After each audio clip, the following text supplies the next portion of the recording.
그레타리, 유태우 배우가 주연을 맡은 셀린송 감독의 데뷔작 패스트 라이브즈. 베를린 영화제를 시작으로 골든글로브 시상식과 아카데미 시상식 등에서 다양한 부문의 후보로 올라가는 등 지난 2023년 그리고 이번 2024년에 이르기까지 평단과 해외 관객들의 사랑을 받고 있습니다. 그렇다면 이 작품 패스트 라이브즈는 어떤 매력을 가지고 있을까요? 구체적으로 살펴보겠습니다.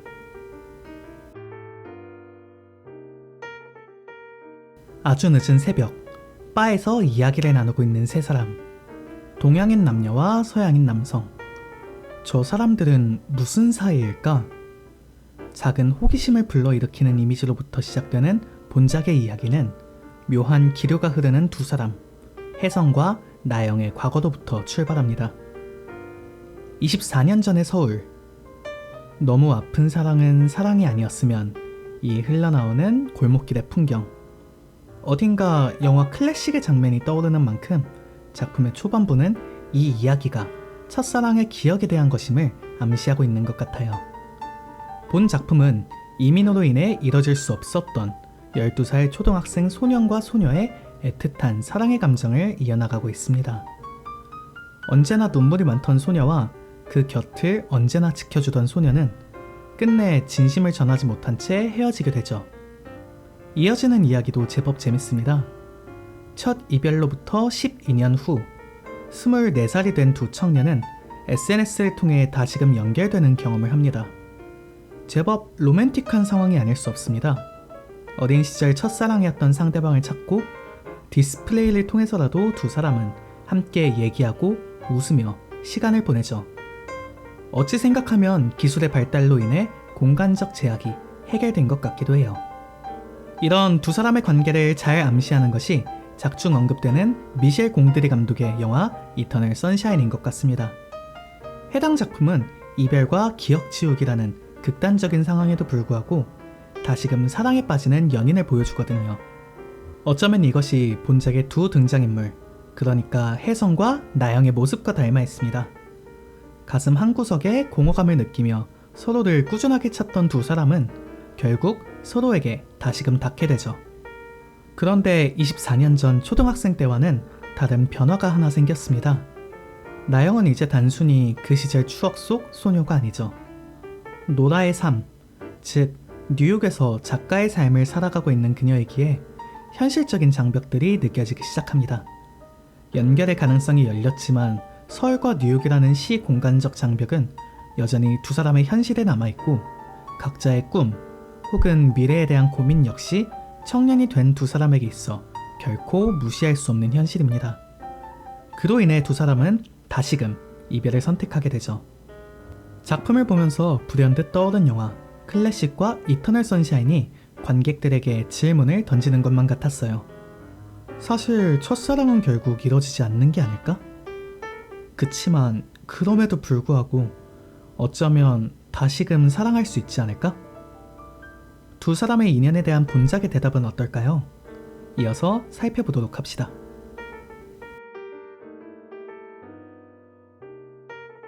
현재의 시점. 같은 시공간에 살던 첫 만남으로부터 24년. 연결된 것처럼 보였지만 다른 시공간에 살던 두 번째 만남으로부터 12년이 지난 36살의 현재로 돌아와 봅시다. 두 사람은 뉴욕에서 다시금 재회합니다. 정확하게 따지자면 혜성이 나영을 찾아왔습니다. 마침내 두 사람은 같은 시공간에 서 있죠. 이 시점에서 일부 연출이 흥미로웠습니다. 혜성이 뉴욕에 방문하는 기간 내내 비가 내린다는 언급이 있었고 실제로 그가 처음 뉴욕에 도착했을 때는 비가 쏟아지고 있었거든요. 하지만 하늘이 그들을 도와주려는 걸까요? 두 사람이 만나는 순간에는 이 작품 속에서 비가 내리지 않아요. 제법 직관적인 연출이 아닐까 싶었습니다. 아무튼 이때 작품 속에서는 유독 공백에 대한 묘사가 많이 등장하고 있습니다. 그것은 인물과 인물 사이의 공간이 될 때도 대화 사이에 어색한 순간이 될 때도 있죠.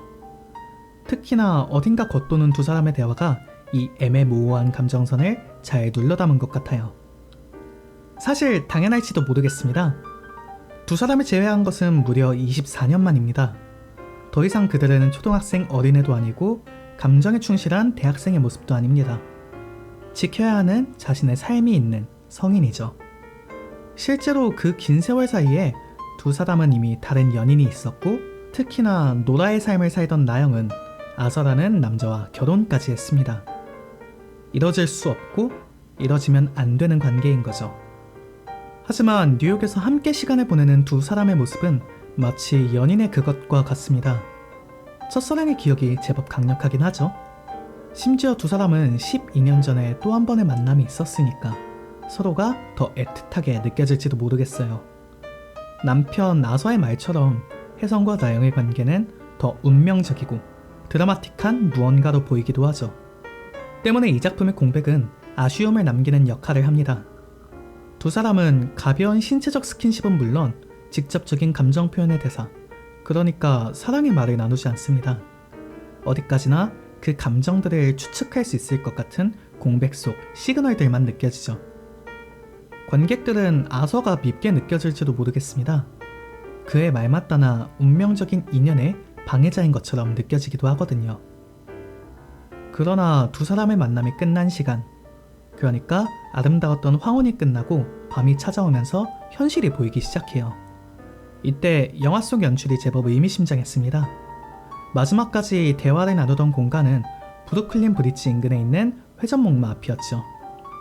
제게는 그것이 두 사람이 처음 만난 순간, 즉 어린 시절 동심과 추억의 시간을 상징하는 것처럼 느껴졌어요. 그리고 그 회전목마의 불이 꺼지면서 마침내 두 사람과 관객들은 슬픈 현실이 선명하게 보이기 시작합니다. 결국 이뤄질 수 없는 인연이라는 현실이요. 본작의 제목 패스트 라이브즈는 전생을 의미하고 있습니다. 영화 속에서 인연과 전생의 개념은 꾸준히 반복되는 핵심인데요. 간단하게 설명하자면 인연은 어떤 운명적인 만남과 사랑, 전생은 생애를 초월하면서 인연을 묶는 연결고리 정도입니다. 그리고 작품은 이토록 애틋한 두 사람의 관계를 패스트 라이브즈, 즉 전생의 인연이었던 것으로 정의내려요. 구체적으로 얘기하기 위해서 작품의 클라이맥스 장면을 살펴볼까요? 영화의 오프닝이기도 했던 새벽 시간 바에서의 대화씬은 상당히 의미심장한 장면입니다. 오프닝에서 그랬던 것처럼 시각적으로만 지켜본다면 우리는 세 사람의 관계를 알 수 없거든요. 하지만 이야기가 진행됨에 따라 인물들의 관계도를 알게 되자 씬에서 조금씩 소외되는 남편, 아서의 존재감이 느껴지기 시작합니다. 개인적으로는 서스펜스적 긴장감마저 느껴지는 장면이었어요. 사랑하는 아내가 잊지 못하던 첫사랑을 만나 나는 이해할 수 없는 말을 나눈다라. 이 부분에 대한 이야기도 앞선 장면에서 나온 바 있습니다. 아서가 얘기한 적이 있죠. 노라는 한국말로만 잠꼬대를 한다고. 그 꿈의 내용을 이해할 수 없어 무서운 마음에 한국어를 배우기 시작했다고. 다시 본 장면을 살펴볼까요? 혜성과 나영은 한국말로 이야기를 나눕니다. 그리고 그 내용은 말 그대로 꿈과 같은 것들이죠. 꿈속에는 무의식적인 바람이 들어가 있다고 생각합니다. 이때 두 사람의 대화 또한 마찬가지죠. 가장 솔직한 가슴 속 대화가 마침내 등장하는 장면입니다.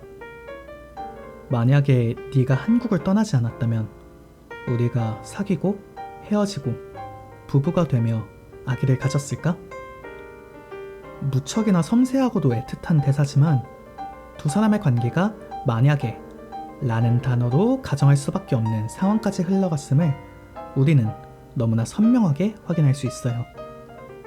그것이 진심을 담은 꿈일 수 있지만 아침이 되고 잠에서 깨면 어느새 잊히는 것처럼 그 꿈은 밤의 세상을 벗어나지 못한 채 흩어지며 기억에서 점차 흐려지게 되죠. 이 이후 엔딩에 이르는 1년의 장면이 그렇습니다. 마찬가지로 긴 여백이 느껴지는 씬인데요. 혜성이 한국으로 돌아가기 위해 떠나기 직전, 여타 멜로 영화였다면 가벼운 스킨십이나 진심을 담은 대사가 있었을 만도 해요. 하지만 그들은 다음 생에서의 만남을 기약하며 이번 생에서의 인연에 마침표를 찍습니다. 언제나 소녀의 곁에 있어주던 소녀는 가벼운 작별 인사와 함께 떠나갔고 항상 울음이 많던 소녀는 어린 시절의 추억을 저 멀리 보내주고 나서야 울음을 쏟아내요. 본작의 이야기가 아름답고 매력적인 가장 큰 이유는 이 마지막 이별의 애틋함 때문이라고 생각해요. 메디슨 카운티의 다리 등 여러 작품이 생각나는 본작의 결말은 시공간적인 제약으로 이뤄질 수 없던, 그러나 누구보다 서로를 사랑했던 이들 인연의 끝맺음을 보여주고 있습니다. 그것은 전생의 기억으로만 남게 되지만 그렇기에 더욱 가슴에 남는 여운이 되지 않았을까요?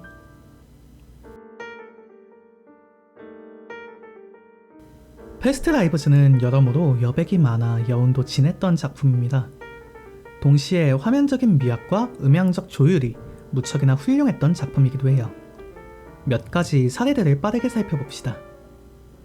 우선 서울과 뉴욕을 배경으로 하는 본작의 아름다운 미장센은 신카이 마코토 감독의 애니메이션에서 볼 수 있던 그것처럼 아름다운 일상의 순간들을 그려내요. 달리 말하자면 영화 속에서 두 사람이 함께 맞닿은 24년 전의 서울, 12년 전의 서울과 뉴욕, 현재의 뉴욕의 풍경은 단순히 공간 이상의 아름다움과 존재감을 가지고 있는 모습입니다. 이처럼 아름다운 작품 속 여러 풍경들은 어쩌면 진한 사랑의 감정을 느끼던 두 인물의 시선이 그대로 카메라에 녹아든 게 아닐까 하는 생각이 들었습니다. 풍경이 인물들의 시선을 담았다면 사운드 트랙은 인물들의 감정을 담아낸 것 같아요. 무척이나 드라마틱한 음악이 각 시퀀스에 담기면서 미처 말로 전달하지 못한 인물들의 감정선을 보다 풍부하게 만들어주는 것 같습니다. 대사와 대사 사이에 여백이 많은 만큼 이 사운드 트랙의 매력이 진하게 남았어요.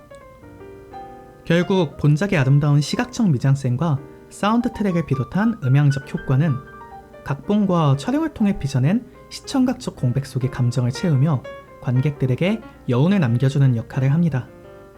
개인적으로 정말 오랜만에 느껴보는 먹먹하면서도 애틋한 감정이었네요.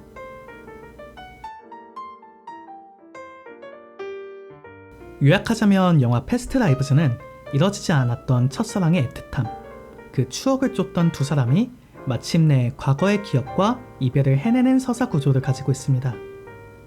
결국 이뤄지지 않았기 때문에 그 애틋함이 더 큰 여운을 남기지 않았나 하는 생각이 계속해서 들어옵니다. 영화 패스트 라이브즈에 대한 제 평점은 9점입니다. 개인적으로 영화를 복귀하면서 제가 좋아하는 밴드 잔나비의 노래 뜨거운 여름밤은 가고 남은 건 볼품없지만의 가사들이 떠올랐습니다. 가슴이 아프도록 메어오지만 아름답고도 찬란한 감정적 여운이 정말 진하게 남았던 것 같습니다. 아마도 아름다웠을 그때 그곳의 우리 라는 한 줄 평 또한 함께 남겨보고 싶습니다. 이뤄질 수 없는 인연에 대한 푸념이지만 분명히 아름다웠을 그때 그곳의 감정은 선명하게 반짝이고 있을 것이라는 생각이 들어오네요. 오늘의 리뷰는 여기서 마치고 다시 찾아오겠습니다. 시청해주셔서 감사합니다.